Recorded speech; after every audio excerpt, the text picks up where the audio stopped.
Alors, bienvenue au jardin partagé. Aujourd'hui, on est le 28 février. C'est-à-dire qu'on est en train de sortir de l'hiver pour bientôt rentrer au printemps. Et vous voyez cette jonquille là qui commence à pousser. Donc voilà, jonquille qui pousse à travers ce paillis. Alors je vais vous expliquer un petit peu comment fonctionne ce sol, parce qu'il est très emblématique de ce qui se passe actuellement au niveau du jardinage. Entre les pros, je retourne à la terre, et ici ce type de sol qui en gros c'est je ne retourne pas le sol, mais je mets des couverts végétaux. Donc il y a des gens qui sont très enthousiastes. D'ailleurs ce week-end on a reçu des jeunes et ils étaient très enthousiastes de voir ça, c'est-à-dire en gros je mets des feuilles, je mets un petit peu n'importe quoi, ce qui n'est pas le cas, et puis ça semble pousser tout seul. Et puis d'autres cas où effectivement c'est beaucoup plus difficile à accepter, c'est-à-dire que quand vous mettez des couverts, des feuilles, c'est terrible. D'abord c'est pas beau, c'est pas esthétique, et puis en plus ça fait pas pousser. Donc là on voit que ça pousse au contraire, et donc je vais vous expliquer un petit peu que ce sol c'est pas je ne travaille pas, c'est plutôt je travaille autrement, et je vais essayer de travailler pour justement avoir ce résultat final qui fait en sorte que vous avez l'impression qu'on ne travaille pas, mais en réalité c'est une autre forme de travail. C'est-à-dire qu'on va passer beaucoup plus de temps à rechercher des informations, à essayer de comprendre la fertilité du sol, comment fonctionne le sol et comment les plantes poussent. La première des choses qu'il faut savoir, c'est que votre sol il manque de carbone. Donc il faut absolument réinjecter du carbone dans votre sol. Pourquoi il faut réinjecter du carbone? Tout simplement parce que l'atome de carbone est essentiel à la vie. Dès que vous avez une chaîne de fertilité, vous avez un atome ou une molécule de carbone. Et c'est ce qui manque le plus dans nos sols, parce que on a eu cette habitude trop longtemps de retourner nos sols. Et le carbone, comme tous les gaz qui sont dans le sol, s'évapore dans l'atmosphère, et vous perdez la fertilité de votre sol. Deuxième chose, c'est en gros nourrir l'activité biologique de votre sol, c'est-à-dire de prendre des matières qui ne sont pas trop carbonées, c'est-à-dire en fait qui se dégradent très facilement et qui vont nourrir toute la faune et les organismes vivants, du plus petit au plus grand, notamment les vers de terre, et des plus petits, des bactéries et des champignons, et qui va faire la fertilité, qui va nourrir ces organismes, et qui va faire ensuite la fertilité. La troisième chose qui est extrêmement importante, c'est ça, c'est ce que vous voyez là, c'est de couvrir votre sol. Ça, c'est vital. Ne laissez jamais un sol découvert, parce qu'à partir du moment où vous découvrez votre sol, vous le rendez complètement stérile. Vous savez qu'il vous faut du carbone, donc il va falloir que vous alliez, en fonction de votre jardin, vous trouver qu'est-ce qui va vous permettre d'injecter du carbone dans votre sol. Alors, le carbone, en gros, c'est des matériaux qui se décomposent très difficilement, enfin pas difficilement, mais qui mettent du temps, comme le bois ou les copeaux de bois. Le carbone, c'est dans le BRF par exemple. Mais si vous n'avez pas de BRF, vous regardez autour de vous, et puis vous essayez de voir les matières qui ressemblent un peu plus le plus possible au BRF et qui contiennent beaucoup de carbone. Et puis vous mettez ça sur votre sol. Donc là ici, on a eu dans ce jardin la chance d'avoir des tuyas qui ont été élagués. Ensuite, les branches ont été broyées, et on a récupéré un petit peu de ce broyat, pas beaucoup. Donc on l'utilise de façon parcimonieuse, et on a mis, du moins en ce qui me concerne, j'ai mis une couche.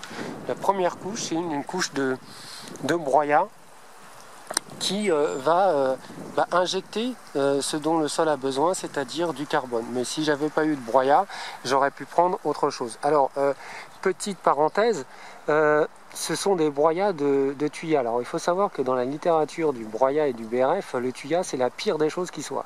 Donc on a essayé, parce que de toute façon on ne dispose que de ça. Donc première règle, c'est je prends les éléments dont je dispose autour de moi, et je suis opportuniste, et je prends même du broyat qui a mauvaise littérature, mauvaise réputation je veux dire. Et donc ce broyat, à ce qui paraît, bon bah ça fonctionne pas, en réalité c'est faux, ça fonctionne, mais ça fonctionne différemment et ça met un peu plus de temps que du broyat de feuillus, mais ça fonctionne. Par contre, ce qui effectivement peut poser problème, c'est que certains disent que ça intoxique les vers de terre. Alors là, effectivement, ça me pose un peu de problème, parce que si ça intoxique mes vers de terre, je vais avoir un problème, puisque les sols, la fertilité des sols, la pierre angulaire, c'est le ver de terre. Si j'ai pas de vers de terre et je les empoisonne tous, je vais avoir un petit problème. Donc on met quand même du broyat, on en met un petit peu, et puis on regarde ce qui se passe. Et pour l'instant, vous le voyez ici, ça semble pas poser de problème, ça pousse. La deuxième chose, on avait dit, c'est de nourrir l'activité biologique de notre sol à travers de la matière qui se dégrade lentement. Donc c'est ce qui a été fait ici à travers des feuilles de fruitiers. On peut se passer de cette étape à partir du moment où vous mettez du carbone. Mais là, c'est ce qu'on a fait. On a nourri nos vers de terre et tout semble bien se passer. La troisième étape, donc, c'est la couverture. Alors, en ce qui concerne cette couverture, il faut savoir qu'ici, au jardin, on est face à une rue. En face, on a les jardins ouvriers. On a beaucoup de voitures qui passent. Alors, j'espère que vous allez m'entendre. Et donc, cette rue, elle est bordée de platanes qui fait le désespoir de beaucoup de jardiniers. Il n'y en a aucun qui n'a de sentiment profond pour la feuille de platane, tout simplement parce que ces platanes, c'est terrible, ça fait de l'ombre en été, les trucs poussent pas, les légumes et les fleurs poussent pas, et en automne ça fout des feuilles partout, et c'est terrible parce que ces feuilles ne se dégradent ou se dégradent très lentement, donc elles restent longtemps. Donc c'est terrible, il ne faut pas les utiliser. Et moi je sais que justement, c'est ça qui m'intéresse, c'est de trouver un matériau qui puisse remplir cette fonction de couverture de sol, de maintenir mon sol dans l'obscurité et faire en sorte que ce matériau, tout simplement, reste le plus longtemps possible. Pourquoi le plus longtemps possible? Parce que moins j'aurai à manipuler ces feuilles, et plus les cercles et les mécanismes de fertilité de ce sol vont se mettre en place. Vous aurez des bactéries, des organismes qui vont dégrader tout ça, qui vont agir, qui vont mourir, qui vont apporter du carbone, qui vont apporter de l'azote, qui vont digérer aussi tout ça, donc qui vont faire des excréments, et c'est ça en fait qui fait la fertilité. Et à partir du moment où vous découvrez ce sol, que vous le mettez à la lumière, vous cassez complètement ce cycle de fertilité. C'est comme si vous n'avez rien fait, c'est-à-dire que vous avez des sols nus et vous retombez dans les travers de sols qui sont mis à nu et qui au final finissent complètement dégradés, et au bout de cette logique, vous êtes soit obligé de mettre votre sol en jachère, soit tout simplement de faire quelque chose qui est un petit peu inepte, c'est de remettre de la terre. Voilà. Alors, autre chose en ce qui concerne la couverture, il est intéressant quand même de choisir une couverture qui soit fortement carbonée. C'est-à-dire en gros qui ait un rapport sur carbone supérieur à 30. Le rapport sur carbone, ça vous regardez sur internet, ça veut dire c'est le carbone divisé par l'azote. Plus ce rapport est grand et plus vous aurez une matière qui sera difficilement dégradable, mais qui sera fortement carbonée. Pourquoi un paillis fortement carboné ou moyennement carboné? Ici les feuilles de platane c'est 50-60, ce qui est quand même, ou 40, entre 40 et 60, ce qui est quand même, c'est moyennement carboné, mais c'est très fort quand même.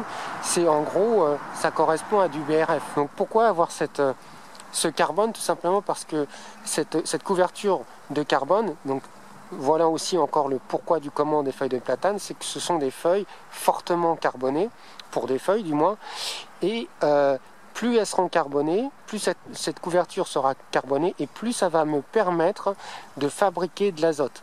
C'est-à-dire que il va y avoir en dessous une fertilité qui va se mettre en place à travers des bactéries qu'on appelle des fixateurs libres.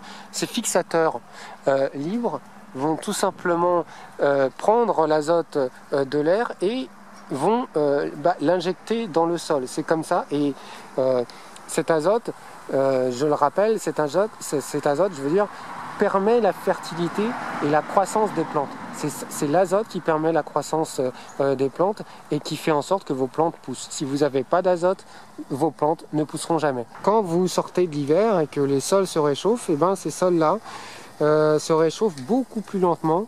Ça peut être très lentement si vous avez des grosses épaisseurs et des grosses litières.